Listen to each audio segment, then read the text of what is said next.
Assalamualaikum warahmatullahi wabarakatuh. Perkenalkan, nama saya Muhammad Nur Azmi Armansyah dengan nomor induk mahasiswa 2020 10 36 11 243. Di video kali ini saya akan menjawab soal-soal UTS mata kuliah dasar-dasar logika. Soal yang pertama, Aristoteles mengatakan bahwa logika merupakan dasar utama dalam semua disiplin ilmu. Maknanya, bahwa logika menjadi bagian penting dalam mempelajari sebuah ilmu. Dalam ilmu logika, dikenal ada dua macam ilmu logika, yakni logika induktif dan logika deduktif. Tolong berikan penjelasan mengenai hal itu, sertakan contoh kasus-kasus untuk mempermudah memahami penjelasan tersebut. Yang pertama saya akan jawab tentang logika induktif. Logika induktif adalah sistem penalaran yang menelaah prinsip-prinsip penyimpulan yang sah dari sejumlah hal khusus sampai pada suatu kesimpulan yang umum yang bersifat boleh jadi. Pemakaian logika induktif ini berbahaya karena bisa terjadi terlalu cepat mengambil kesimpulan yang berlaku umum, sementara jumlah kasus yang digunakan dalam premis kurang memadai. Selain itu pula, kemungkinan premis yang digunakan akan kurang memenuhi kaidah-kaidah ilmiah. Ciri-ciri logika induktif antara lain: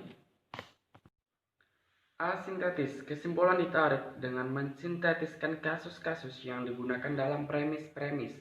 B. General, kesimpulan ditarik selalu meliputi jumlah kasus yang lebih banyak.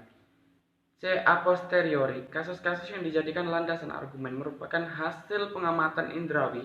Kesimpulan tidak mungkin mengandung nilai kepastian mutlak. Ada aspek probabilitas. Secara umum, logika induktif sulit untuk dibuktikan kebenarannya, dilihat dari ciri-cirinya sebagai contoh. Strong induktif atau induktif kuat. A. Besi dalam kurung logam apabila dipanaskan akan memuai. B. Perunggu dalam kurung logam apabila dipanaskan akan memuai. C. Perak dalam kurung logam apabila dipanaskan akan memuai. Jadi logam dalam kurung besi, perunggu, dan perak apabila dipanaskan akan memuai. Buktinya sangat kuat. Hampir semua logam bila dipanaskan akan memuai. 2. Weak induktif atau induktif lemah. Mangga di kedai A rasanya manis, mangga di kedai B rasanya manis, mangga di kedai C rasanya manis.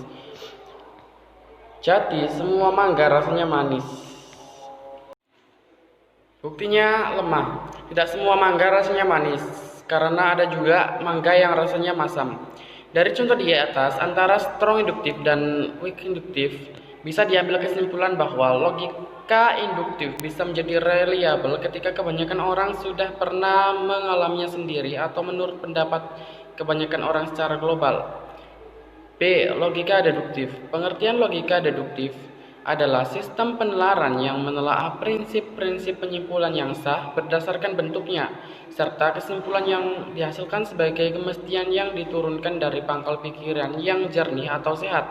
Atau logika deduktif adalah suatu ilmu yang mempelajari asas-asas atau hukum-hukum dalam berpikir.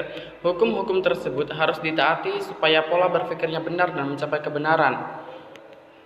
Sudiarja DKK 2006, Kopi IM 1978. Ciri-ciri logika deduktif. A. Analitis. Kesimpulan daya tarik hanya dengan menganalisa proses-proses atau premis-premis yang sudah ada. B.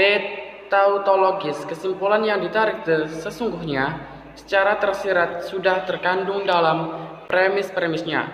C. A priori. Kesimpulan ditarik tanpa pengamatan indrawi atau operasi kampus. D. Argumen deduktif. Selalu dapat nilai sahih atau tidaknya. Penyimpulannya deduktif, yaitu pengambilan kesimpulan dari prinsip atau dalil atau kaidah atau hukum menuju contoh-contoh kesimpulan dari umum ke khusus. Contoh, setiap agama mengakui adanya Tuhan. Budiman pemeluk agama Islam. Jadi budiman mengakui beriman kepada Tuhan Yang Maha Esa. Pertanyaan nomor 2. Setiap ilmu pengetahuan pasti memiliki objek formal dan material. Misalnya ilmu alam, objek formalnya perubahan dan bangun benda. Ilmu kimia, objek formalnya susunan benda. Sehingga bisa dikatakan bahwa objek material kedua ilmu tersebut adalah benda. Berangkat dari penjelasan di atas, apa yang dimaksud dengan objek formal dan material ilmu logika serta sebutkan cakupannya. Objek material logika adalah manusia itu sendiri dalam kurung pemikiran, sedangkan objek formalnya ialah kegiatan akal budi yang melakukan penalaran yang lurus, rasional, tepat, dan teratur yang terlihat oleh ungkapan pikiran yang diwujudkan dalam bahasa. Meningkatkan kemampuan berabstraksi, menyajikan bentuk dan sifat ide tanpa menunjukkan bedanya. Misal keindahan manusia. Terima kasih, cukup sekian dari saya. Terima kasih. Sampai jumpa. Assalamualaikum warahmatullahi wabarakatuh.